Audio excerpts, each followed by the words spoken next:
Good to see you all. The object of this time was really just we realized that we're in a season of change, and so what we were considering is, as we've had many discussions and conversations with people all over the world, it seems that lots of us are in that same space. Um, so I guess, I just wanted to use, for me personally, with James's passing, it has been the end of a season, but has felt much more like the end of an era. Uh, Mm. his presence with us, his leadership, his gift and anointing has been just so wonderful. Um, and now we are in a season where um, Father is beginning to speak to us personally about our own journeys and even about what does the future look like.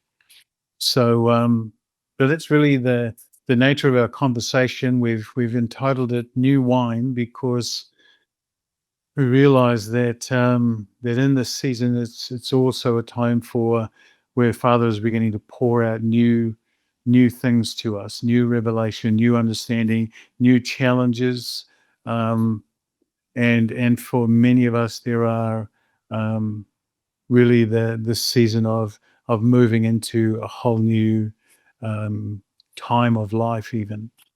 So that's really what we wanted to do, is just to have a conversation. If you have any comments you want to make, fire us through something on the chat so we can pick that up and maybe we'll weave it into our conversation. Where we just we just thought to have an interview type conversation. Um, yeah, it's kind of where everybody's up to. And so without trying to, assuming to provide answers for everybody, we just wanted to begin to open at that page and just see what comes out of the conversation. We're planning to do this over the next 2 or 3 months. So we'll do in August, September, and October. We have a couple of messages that we wanted to bring to you at the end of this session. So please stay with us. There's one of them is a really quite a significant announcement, and the other one is, because of that announcement, is it's a significant thing that we just want to put to you to consider the way forward. So.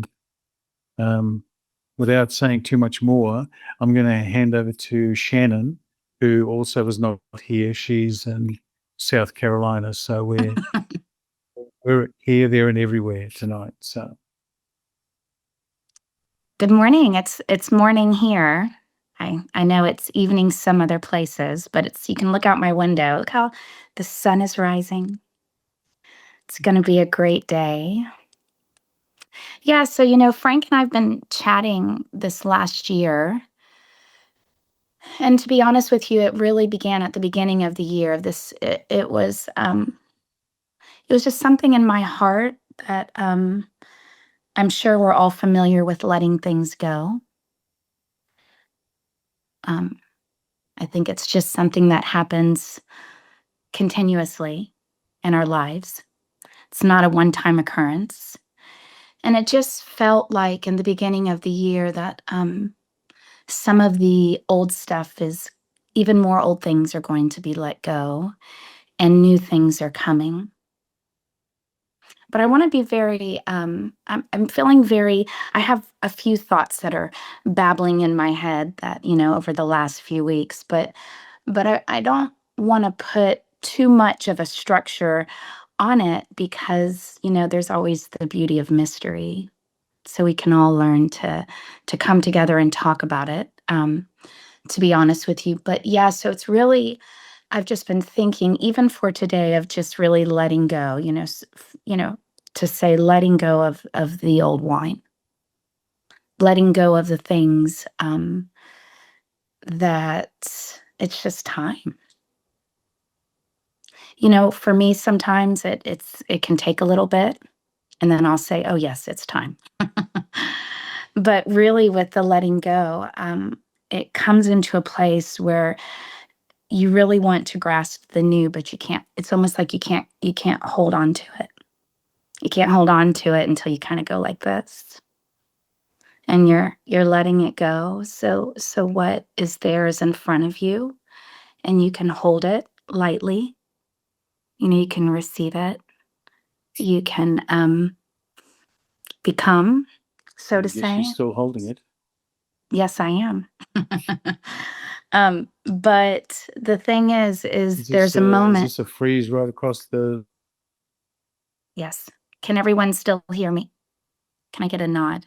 Yeah. Yeah. Okay, it might be you, Frank. Okay, great. Thank you. There's a moment when you realize in your heart you can't go back. And not because you're not allowed to, there's just something not there. It's like when you walk into a room, you come into the room and there used to be all these things. But then you walk into the room and it's no longer there. There's everything is quite open and big. And sometimes it feels like this transition of letting go is quite clear, but I think for all of us it's not. It's it's not clear. It's just like this knowing of I can't, this is not me anymore. This isn't who I am. And I find it interesting because recently in the last probably the last 2 years, I've just been having these conversations, and there's even parts of me that I thought, um, this is what I really believe. Like, this is where I am. This is the revelation that I've received, and it has been amazing. And then all of the sudden, um, it seems so much bigger. Can anyone else relate to that? I'm looking at everyone's faces. And even, I wrote something small on Fatherheart Life about flying kites, and just a small little clip of that. Flying a kite, I used to be on the ground, and I would hold the string and look at the beauty of how the kite is moving in the air, and thinking, oh wow, like that is so beautiful. I can relate to how the kite is moving. But for some reason in me, it felt like there was a gap between me watching what was happening above me. And then all of the sudden, I see this whole time I'm the one that's been flying in the sky, in this freedom, in this beautiful freedom of sonship. And what Father is saying to me, Shannon, there's never been a gap. You've always been in it. It's always been me and you. And I'm seeing that in the letting go of the old, to really come into a place of that, I've just have to say, some of these things that I used to do, they were good for that time, but they may not be good for this time. The things I used to see were good in that moment.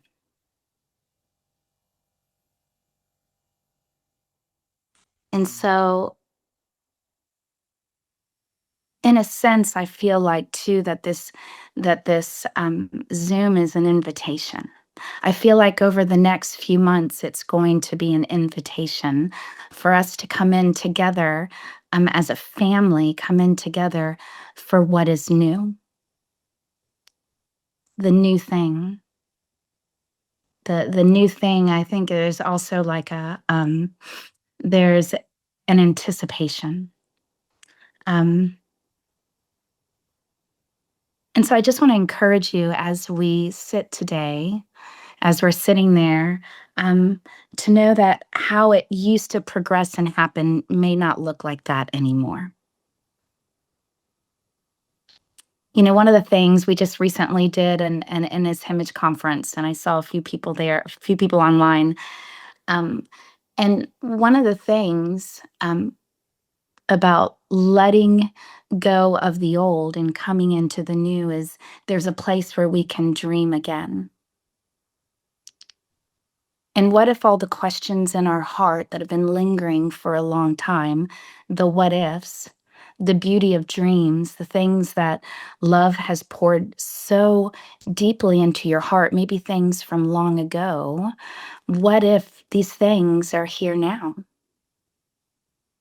And we just couldn't fully see them before. And this even goes for myself. This even goes for myself. And I can see that the old wasn't bad. I do want to say that. And I really want Frank to come in on this. I am seeing that the old, it's not a bad thing. I'm not saying the old thing was sin, or for me it was more of how I would put this revelation and love into certain structures to make me feel comfortable.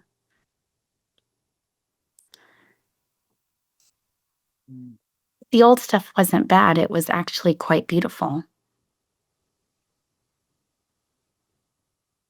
Yeah, Frank, what do you think? What are your thoughts about that? How the old isn't necessarily bad. Mm. Just been thinking about Jesus when he's speaking to this group of believers, he says. And they are all, in John chapter 8, they are all descendants of Abraham. And so they know all of the history, they know the genealogy and the story. And Jesus begins to speak to them about new things. And but they keep trying to defend what they already know. They keep hanging on to it as though um, Jesus, we'd like to hear what you have to say, but actually we already know. We're full up with what we already know. And he basically begins to say that that's the problem. He says you Mm, have no room in your heart for the new thing, and not because your your descendancy of Abraham was a bad thing. It's actually their inheritance. It's their heritage. It's their story. It's been their historical journey. It's a wonderful thing, but he's trying to take them into the new season that is, not to have them camp around what they already know. And so he said, I'm trying to speak to you about the new wine. He said, but you have mhm, no room in your heart for the new thing, not because what you have is old or redundant. He said, but you're filled up with it. And so I realized, he said, that's the premise of why we do A schools. It's to remove the blockage. It's to unstop, it's to redig the well. It's so that the new water, the new wine can come again. And, it's this, again, it's the same story with the woman at the well. And so she's come to draw water. And Jesus said, could you get me some? And so in that conversation, she says, well, if you've come to get water, I mean, it's no good if you don't have anything to draw. To actually scoop the water. And he said, if you knew who I was, you see. mm, And so what he's saying is, I've come with new wine, I've come with new water. And in order to receive it, see, it's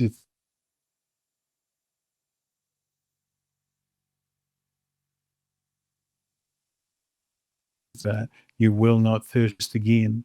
And it's the first time when she says, well, it must be worth having then. So why don't you give it to me, And and he says, well, why don't you, why don't you go and bring your husband, and you can both, share it together. And when he said that, I thought, is he just catching her out? But I just this, but the sense that came to me was, this new wine is not just good for you as an individual. This new wine in this new season, in this new era, is actually going to refresh whole families, mm, whole histories, whole life journeys. Jesus is saying that this is a turning point in history. He's saying a mm, time is coming, and now is. This is unlike what we've had before. Yes, we've drunk from this well. Yes, this is Jacob's well. Yes, it has historical value, and it's been meaningful up to now, but something else is coming that is going to surpass all of it. And as I've been just reading and pondering, Jesus says it so many different ways. he stands in front of the temple and says, "See this temple behind me?" He says, "You can raze it to the ground, and in 3 days' time, I will build it up again," speaking of himself. Mm. And I love it. In my translation, it just says, "And somebody says." Do you know how long it took to build this temple? And they yell out, 46 years. It's 46 years, not of bad stuff. It's 46 years of what has been good, what's been blessed, what's been wonderful, what has filled the space. And Jesus is saying, so there's about to be a transition in what the container for the presence of God is going to be. And he said, and you can destroy this vessel, you can destroy this container, the shape of the presence of God. He said, and in 3 days, I'll raise it up again, but it's not going to look like that. It's going to look like this. Mm. And so, as been considering, you see, the new wine, I remember in seasons gone by, we would always ask, what's the new wineskin? What's the new shape? What's the new structure? What's the new form? What's the new season? You see, what's the new wineskin? And I just felt like what Father is saying is, it's about the new wine, because the wineskin is about to become you. You are the wineskin. You see, when we started to do James wanted to speak his final messages. You see, we had a time with him where he's carrying some things that he wanted to say, and so we set up the first conference in Canada. It was called The Big Picture, and the essence of that message was that the big picture, what God is moving us towards, um, is, and again, James would tell this story. You see, he said, God loves to be a part of the things of your world. You know, when we need a car park, when we need a job, when we need a car, when we need something, and we say, oh God, and we need a house. I saw Lisa McKeeke on the photos there, and as we all came into the Zoom. She has some amazing stories when it comes to houses and just how Father provided, and they are absolutely incredible stories, you see. But what James would finish with was, he would say, God loves to enter into the things of your world, but what he's really looking for is that one day you will enter into the things of his world. And so that's what it's kind of an anticipation. Father, is in this season, it feels like you're not just going to repeat it and turn the volume up a little bit louder. There's actually a transition in terms of who we are. And what Shannon said earlier is, it's that transition. You see, I used to think that the story of the freedom, the great freedom, this wonderful celebration of freedom, was flying kites. And then she realized that actually I am the kite. The one who's coming into freedom, the kite is the metaphor, and I am the real story. I am the new vessel. I'm the new wineskin. It's going to look like me, and it's going to look like you, but it's going to look like us uniquely, Mm. specifically, individually, you see. And so the greatest hindrance isn't actually the bad things. That's what we dealt with in a season before. The greatest, all these other good things that are a limitation, But surely it can't be better than this. Surely it can't be more than this. It can't be, Mm. another thing that's even greater than what we've understood.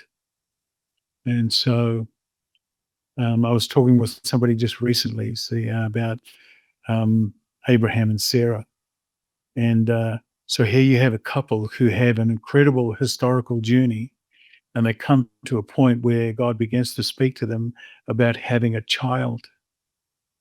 And they both look at each other and say, and I'm 100 and she's 80 and we're going to do this. You see, it's an impossibility. But what he's saying is This is not going to be about journeying further. It's going to be about you becoming the wineskin, about you becoming the fulfillment of the promise. So that's the sense that we've been having. You see, the era, the age that's coming to an end, even in our journey, is that God has loved to enter into the things of our world, but we're coming to the time of entering into the things of His world, where we become sons and daughters appropriate to who He is. We are about to become the kite. Yes. So, You, as you're saying that, Frank, one of the things that I'm realizing, what I'm seeing, just this is just for myself. The thing that is was maybe still is, to be completely honest with you, is what gets in the way, like the old, is my version of what I think I'm supposed to be. And I would before coming in to this revelation, I would spend an enormous amount of time um trying to preserve this version of me, because I didn't know there was so much more. I didn't know, um the questions of, like, who am I going to be, how will others see me, um what do I need to do, and the entire time, like I said in the beginning, I was just like holding on to this version of me, when all along there's been an invitation into the new, for me to um really let go of what I thought it was, for the real person to come in.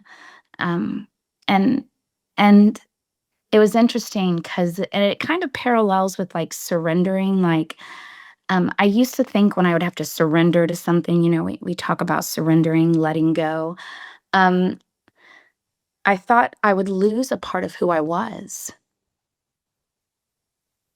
There was a little part of me that was believing, am I going to lose that part of me? Or I like those things. But instead, I'm seeing, when we're letting go, we're surrendering it, just saying, okay, I'm gonna trust you. I'm gonna trust you. It actually started to show who I really was. Like, in the surrender, the real me was was coming up, and it was almost like I could hear, it's like when Jesus says, I can hear those resounding words in my heart of, Shannon, are you ready to lose this life? Are you ready to lose your life?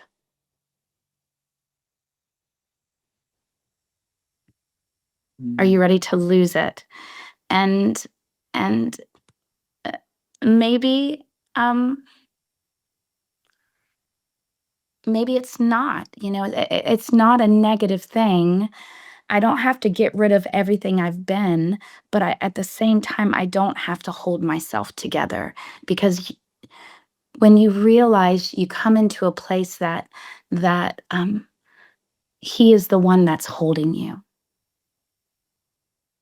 And the letting go of the old in that is really losing the fact of um the picture or the story you said, "This is who I'm gonna be." And believe me, that is a very scary place to go into. The mysterious and the unknown is very scary. It is a scary place to venture into, but at the same time, it's so liberating. Like, when I read that scripture, "Are you ready to lose your life?" Before, I would read it, and it was quite intimidating. Like, what is that gonna look like, Um, but now, there's something in me. There's this little child, the childlikeness in me is so curious about, what will this look like? I have no idea in some of this. I really didn't. It's not like God is standing over me and he's saying, "Shannon, give me who you are." Give me who you are. It feels more like, hey, Shannon, come discover who you've always been in me. Not give me who you are, but come and discover. Come and discover who you are in me. Because the new wine is coming into a place of realizing that we've always been in him. And it's a vast, wide open space. It's a beautiful space of so many things, so many ways. And believe me, it is coming into this new place is quite messy. It can feel messy. And it was interesting because recently, and I just wanted to read this, I was thinking, I was talking to a friend of mine that lives in England, and we were just chatting, and she was sharing with me this little, and I wanted to share this morning. She was sharing with me this writing by C.S. Lewis, but as she was reading it and I read it more, I thought, oh, I really want to read this on Saturday because there was so much life in it. So I just want to read this. It's a part from C.S. Lewis. And he says this. He says, God became man to turn creatures into sons, not simply to produce a better man of the old kind, but to produce a new kind of man. It is not like teaching a horse to jump better and better, but like turning a horse into a winged creature. Of course, once it has got its wings, it will soar over fences which could never have been jumped and thus beat the natural horse at its own game. But there may be a period. There may be a period while the wings are just beginning to grow when it cannot do so. And at the stage, the lumps on the shoulders, no one could tell by looking at them that they are going to be wings. And it may even be an awkward appearance. And there's such an invitation to the fact that actually, let me rephrase this. There's no expectation for perfection in this and coming into the new. In the old, perfection is like speaking, saying things. But in the new, there's a place to explore. There's a place to discover.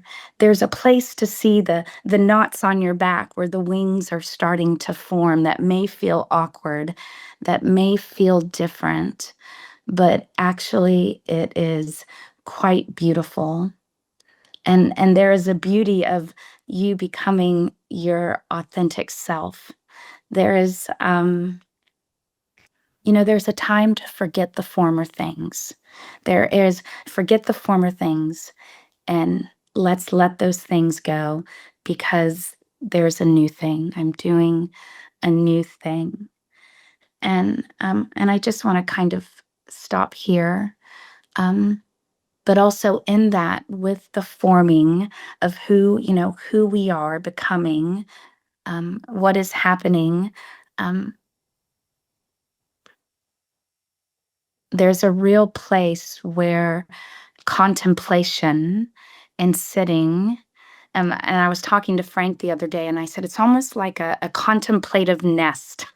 It's like a nest that we're sitting with, even just sitting with the Trinity, with the Father, Son, and Spirit, and we're sitting in this nest, and we're contemplating the things of the old, and we're looking at the new things, and even Frank said to me, it reminds me in Isaiah when it says, come now, let us reason together. Tell me your questions and concerns. Let me know what is really on your heart. Let me see what you really don't like, what you didn't agree with, or what you don't understand.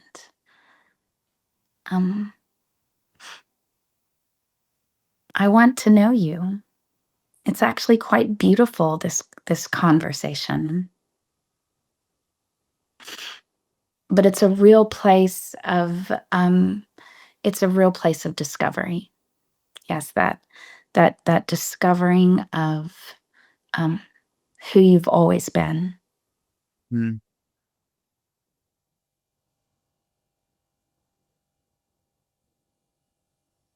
Wow. Yeah, it's one of the reasons we wanted to do this is because we felt like we're saying the same thing, but just using different words. We've had different examples and illustrations and pictures and metaphors, but they're all saying the same thing. And we even began to see that when Jesus says this, using this example of the wine, he's talking about the temple, and the temple is the same thing but he's using all of these different ways to bring us into the new season of what he's saying. And I remember listening to Denise talking about just embracing the death, embracing the end of, um, even with the passing of James. You see, I began to look back and to look again at different things, and how even death has been significantly used as the stake in the ground, in terms of this is the finish of something, and it's the beginning of a whole new thing. You see, Moses is dead. Now then Joshua. So the new beginning begins with the ending.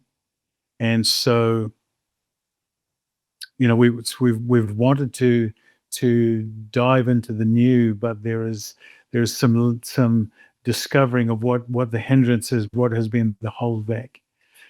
And just recently, I was actually with Margaret Glenorty and asked to speak in the church from a passage in Ephesians 2.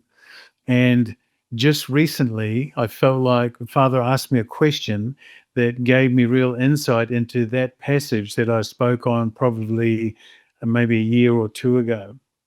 And then the thing that he began to say was, he actually asked me a question, and the question was, Frank, do you understand the nature of the deception? Do you understand the nature of the lie? And I said, I'm not even sure I understand the nature of the question you're asking me. And he said, do you understand the how devious this deception has become to us? It says that the whole world lies under the power of this deception. So it must be a significant lie, because it says we exchange the truth of God for a lie. And so I said, Yes. Father, I honestly, I feel like you're trying to show me something, to say something to me, but I don't understand what it is. And so he began to talk to me just what Shannon said earlier about the gap. You see, the lie to us was, um, actually, the lie that the enemy said was that God knows the day that you eat from the fruit of this tree, you will be like God. Mm. You see, and of course, in the last part of that phrase, it says you will be like God. You can be like God. You see, there's two things in there. One is he's saying that it's possible for you to be like God, and before that he says that God knows that it's possible for you to be like God, and that's the bit that he doesn't want. Actually, God does know, but that's not what he knows. What he knows is you already are like God. And the deception has been to convince us that we're almost like him. We just have to do a couple of little things, but we have to do them ourselves. God knows that you can be like him, and God knows that you already are. The deception is to convince us that we're not quite.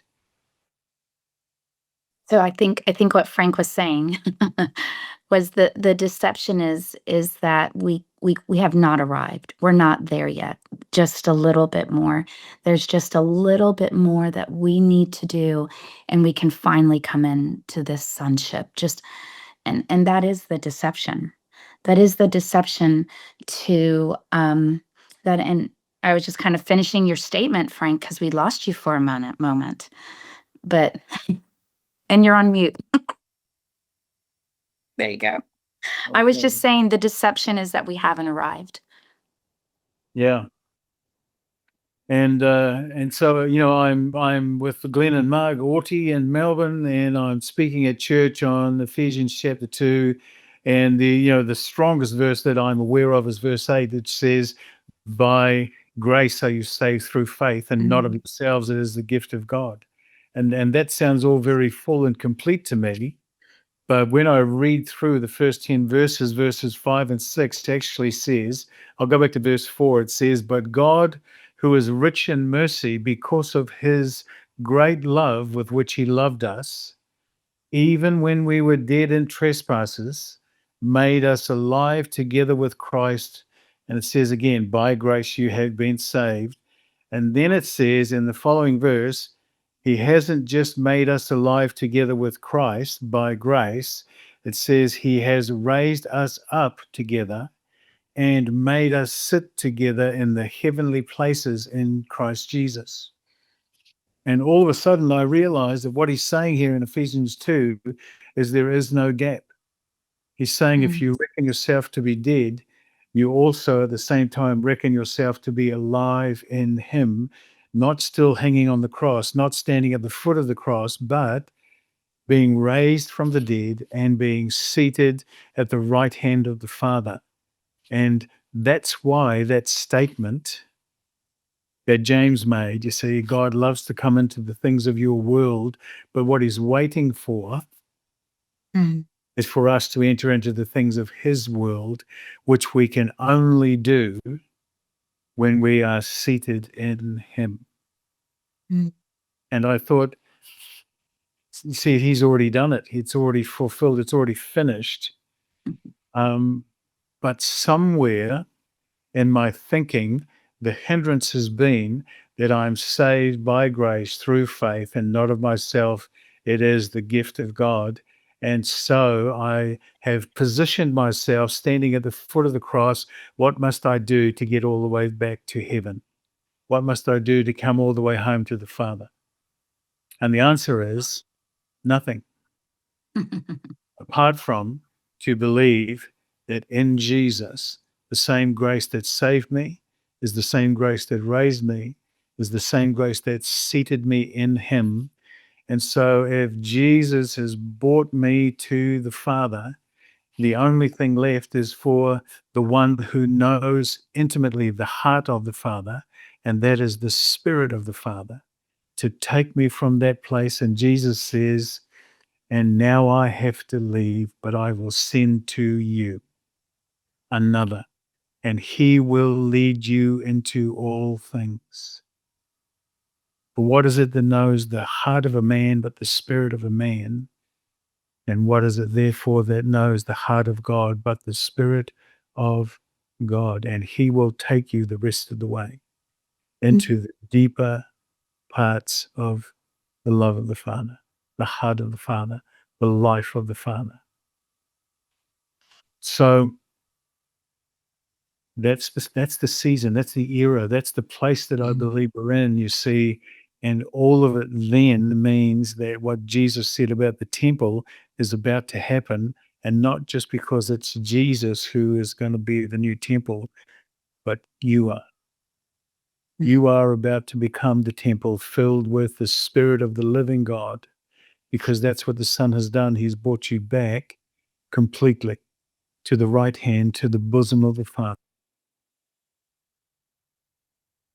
Why deep calls unto deep, and only sons can go there.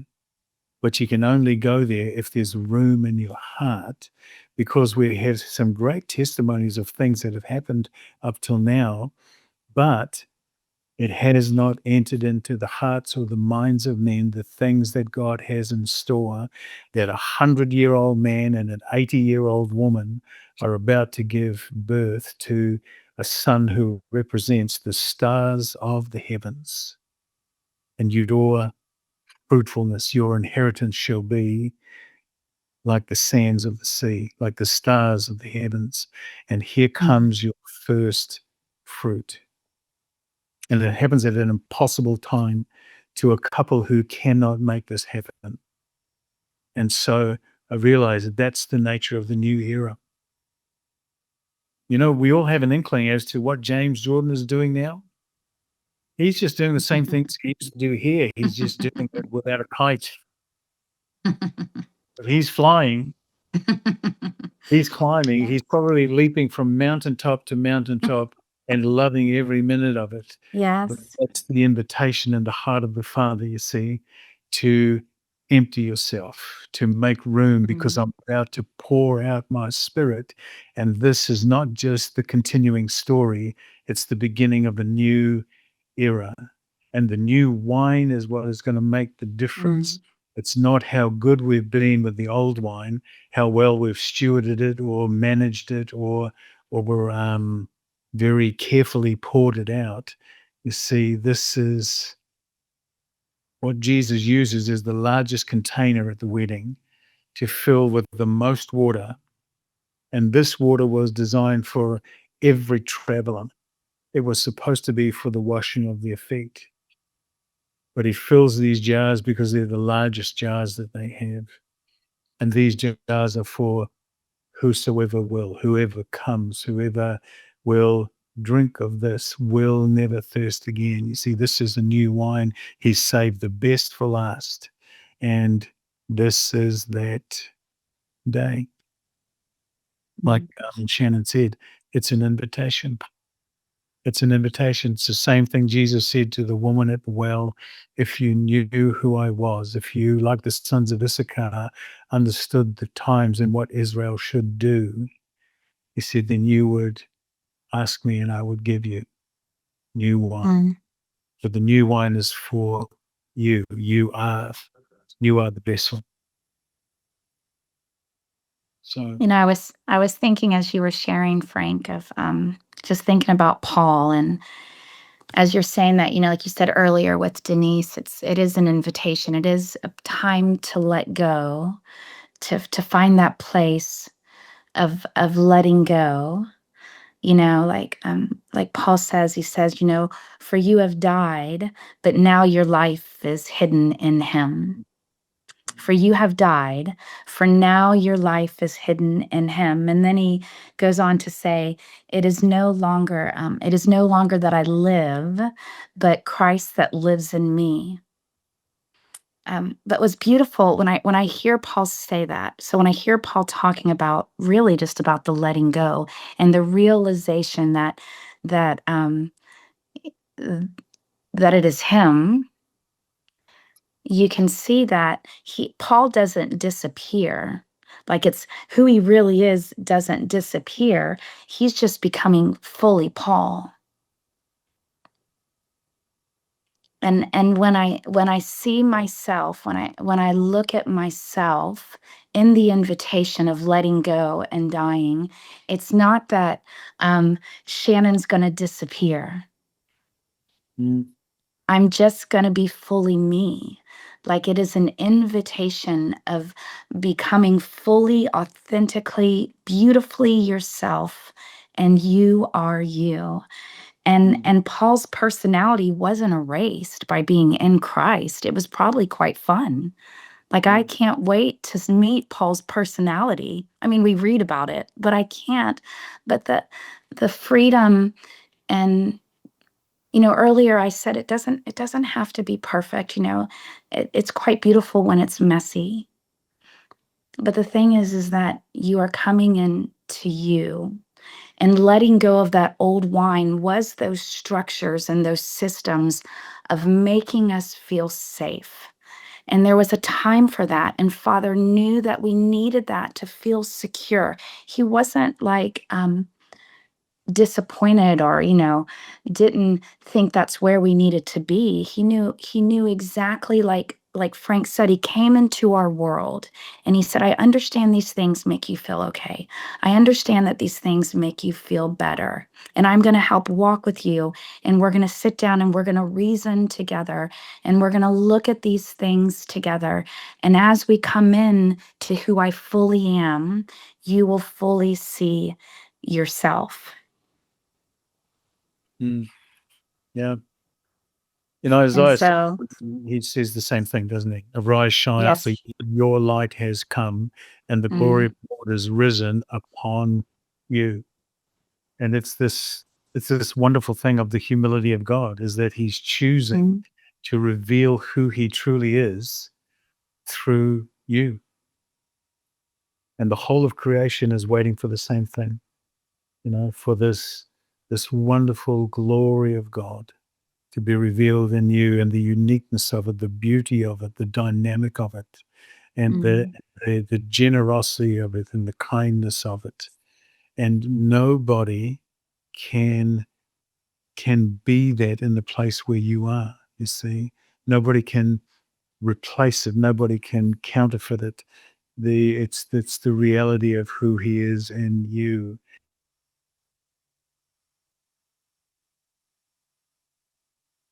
Yes. And it's not about becoming better. I just want to say that this is not about becoming better. Being in him is not about becoming better.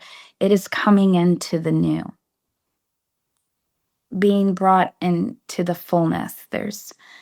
Um, I'm creating a new thing. It's not divided. It's not about coming coming into something better. Um, because when we're in him, the new creation will come. When we're in him, the new creation has come and the old has gone and the new is here. It's not this walk is what's so beautiful about this walk in sonship. It's not about being the old person plus improvement. It's not about the old person plus improvement because we're going to get better. Yeah. I love Paul's description. He doesn't say that. He says the new creation. Oh, like that word right there just excites me because it's so vast, like the ocean. It's so deep, like the ocean. There's so much more. This is an invitation to so much more because it's not about an improvement. It's not a reconstruction. It's the new. And it's so wide and it's so beautiful and it's you and it's me and it's Frank. And it's and like Frank said, creation is yearning for this. Mm, yeah. It's been subject to the limitation. And so the only thing that will set it free is when, as sons, we come into the fullness of who we are in him. Mm, And it's the Father's good pleasure to pour everything that he is into us, mm, so that becomes the manifestation of who we are. It's Christ in you, the hope of glory. It's the fullness of the Godhead bodily in you. It is the gift of God, not of ourselves. So it's not even our ministry gifts, you see. mm, It's the nature of God himself. It's what Ezekiel 36 is all about. He says, and I will give you a new spirit. I'm not just going to remove your heart of stone and give you a heart of flesh. I'll give you a new spirit and pour my spirit into you. And that is what will make you shine like me. mm, They'll be looking at you, but they'll be seeing this manifestation of the glory of God, Christ in you. So the new wine is him, but it's because it's time. It's a new era. mm, And the new wineskin is you, in the place where you live, in the school that you go to, in the job that you work in the family that you're a part of, in the marriage that you're engaged in, the friends that you have. It's you. And his wonderful encouragement is, and that's just the beginning. You can extend the borders of your tent and enlarge the place mm, of your habitation, and you will spread out to the right and the left. Your inheritance isn't a narrow strip. It's according to what you believe is the kindness and the generosity and the goodness of God to you forever. everyone else. Mhm. But it's in you. And he says, "Where are you going that I have not already been?" Mm, He's in us all the time. He was in the past with us. He's in us all the time, but he's also way in the future too. And he's saying, "Hi, I'm here." And it's almost like coming into the new. It's returning to a place that you're okay, and he's mm, in you, and you're in him, and something begins to happen. mm, Something beautiful begins to happen. And it's like Frank said, the pegs of your tent are starting to stretch, but at the same time, you don't even know they're stretching. And you look around and you say, wow, like I used to, and that's what I love about this. I love it's not an orchestrated thing, it's not a um, block upon block trying to manage it. It is just being in it and seeing, oh, I'm not that person anymore. mm. Because you've already been here. Yeah. Like where, you know, you've been here before. Yeah. Yeah. When I began to hear Father saying, "Do you understand the nature of the lie, of the deception?" And I woke up one morning just with this very simple understanding that I am not making my way into love. I am not getting there eventually, and one day I will be completely there. I am already in. I am in love. Because love knows one thing, that apart from him, we can't do it. Mm, From him, we can't finish the story. We mm, can't complete it without him. Apart from him, we can do nothing. That mm, everything is held together in him, including me. And when I realized completely that that's the lie has been that you're almost complete, Frank, but you're not quite. And the rest of it, you have to finish yourself. And you're running out of time, so you better do it quickly. And that's the important thing for us to focus on is finishing the race. But actually, that part of the race is already finished for us. mm, But when you are saved and raised and seated by this grace that is sufficient to do the whole thing, and you believe it today, he says, today, if you hear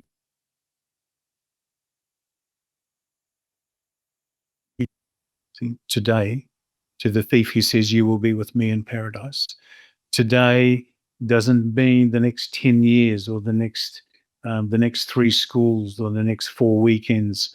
It means today, if you reckon yourself dead and alive in him, then what the Holy Spirit will teach you in your sonship is how to live in him, not how to live getting up mm, enough to be there or being selected for, I'm almost there, almost not quite, just about. That's the deception. The deception is that there's a bit that we have to complete by ourselves, and God knows this.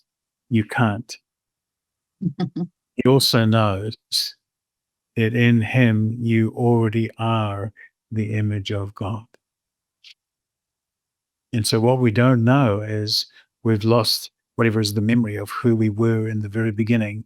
And there's only one who can take us on that journey into the deep, and it's the Holy Spirit who knows the heart of God. mm, That's why it's prophetic revelation, you see.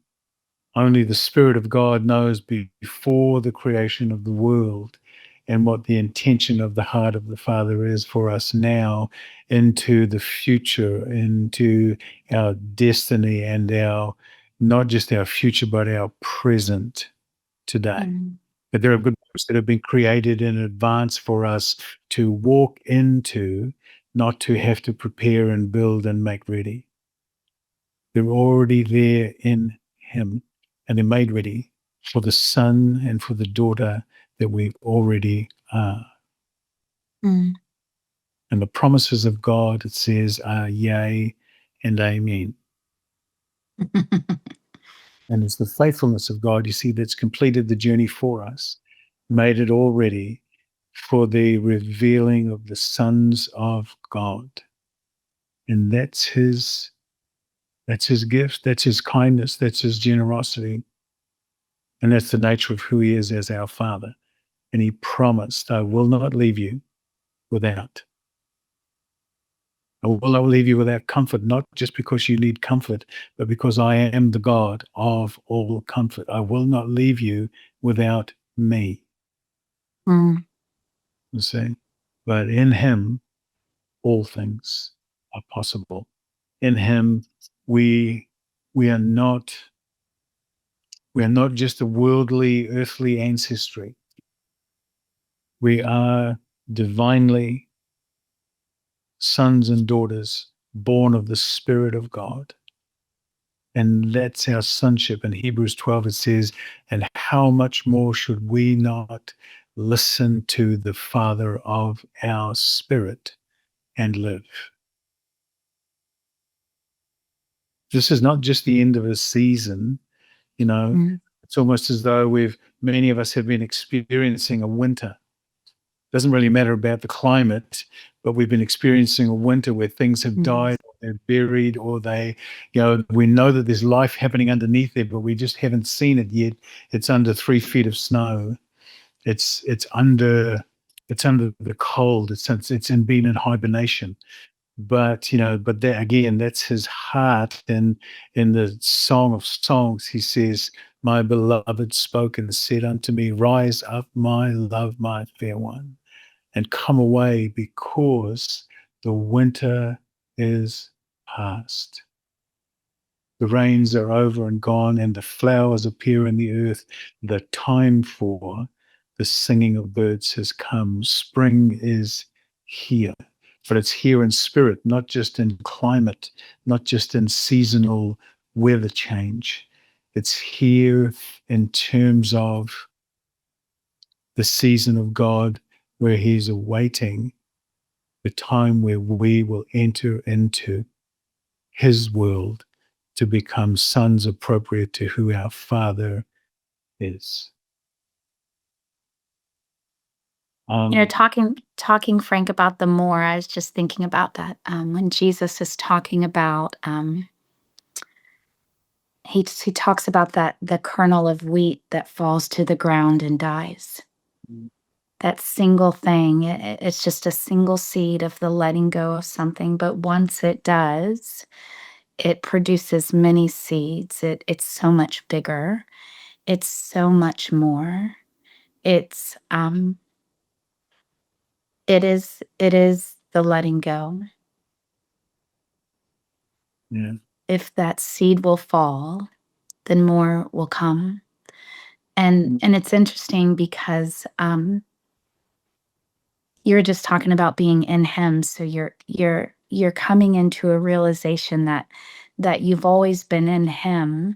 But in this, today we're really saying that, the old things, the letting go isn't a bad thing. It's not saying what you were doing was wrong, but in the letting go, for me personally, in the letting go and the discovery, I'm no longer just looking at myself saying, okay, this was the old way. Okay, so what needs to get better? And Christ is saying to me, love is saying to me, spirit is saying to me, you're already here. You've already arrived. And all of a sudden, it's like you lift your head up and you're talking to someone. You're speaking to someone. Your creation is waiting. It's not just nature, it's people too. And creation is waiting. And in the creation that's waiting, you're looking at them and you see that they also don't. There is no gap. You're also seeing that they're in him. There's nothing there's nothing in the way. And all of a sudden, as you're speaking to them, and it may not even be using these words that we're using right now, it could just be simply looking at them in the eyes and seeing them. And all of the sudden, this experience, this revelation of sonship, all of the sudden, something in them starts to believe that there is no gap. Yeah. Because how could I, if I didn't believe that myself in my heart, how could I believe that for someone else? Mm. It was interesting because I was speaking with I just want to share this little story. It's really funny, but I was talking to someone recently on a Zoom, and I was just looking at them. I'd never met them before. It had nothing of big significance or importance. And as I'm talking to them, something in me just loved everything about them. And I had never met them before. And I'm looking at them, and it's like it's an invitation because he wants us to see past the things that we're always looking at and see past it to reveal the fullness of who they are in them. And it was just a moment. It was like 2 or 3 minutes, and this love for this stranger was so overwhelming and wonderful. But it was something that We're looking even past. even after I got off the call, I thought, is this what it's supposed to be? Is this what you're talking about? Because this is wonderful. This is, I see, and in the invitation, in the letting go, in the discovery, in the wings that are starting to form, it is beautiful because not only are you seeing something happening within you, but you're seeing the wings on others. You're seeing the things that are quite beautiful in them. You're seeing, you're desiring for them to discover this. You're not looking at, okay, what is wrong with them or why are they not getting better? What is what kind of thing can I give them so they can become better? Mm. And that's what that's what sonship is. It's the discovery and the it's living in him and the communion of this relational love, being loved all the time, and then looking at others and seeing that same communion is in them. Mm.